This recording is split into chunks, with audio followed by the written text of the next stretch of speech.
This would be number three, I Ching reading books number three, and we were in the middle of a discussion, and for some reason, YouTube cut me off very quickly, so I'll have to continue where I left off before.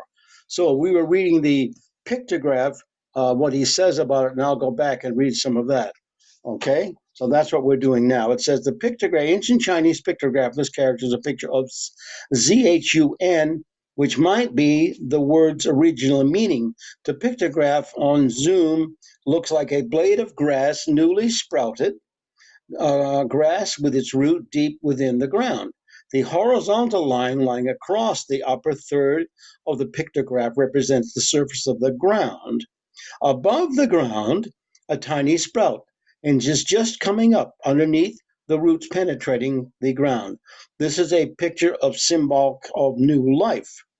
The structure of the gua, meaning the trigram, represents another picture. The lower is thunder, two yielding light, and then it goes on through what that means. And then he explains the whole thing in more detail as he goes about what that means, the sprout, the grass, and the root. So, of course, this is how it means in the beginning. And then he talks about King Wen's, why he wrote about it that way. Then next, of course, you have the sequence of hexagrams one after the other. And then you have the decision, which is usually about the superior man in other translations. Then what he does next is also very interesting. After he does the commentary on the decision, he goes to the actual text of each line. Now, what he does with that is first he gives the text of the line as we might know it, and then he gives the text underneath that. Well, the first text is what's in Wilhelm's book 1, and the text underneath that is what is in Wilhelm's book 2. I mean, sorry, 3. So that he does with each line, which shows you what may be Confucius commentary under each line.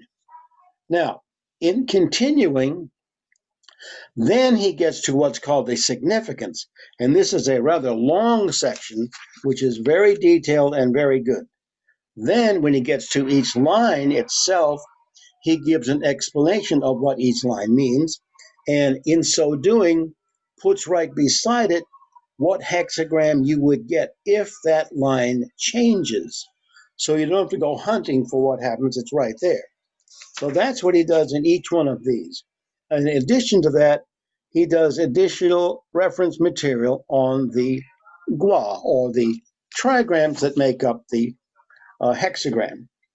So this is some of the complete I Ching by Alfred Huang.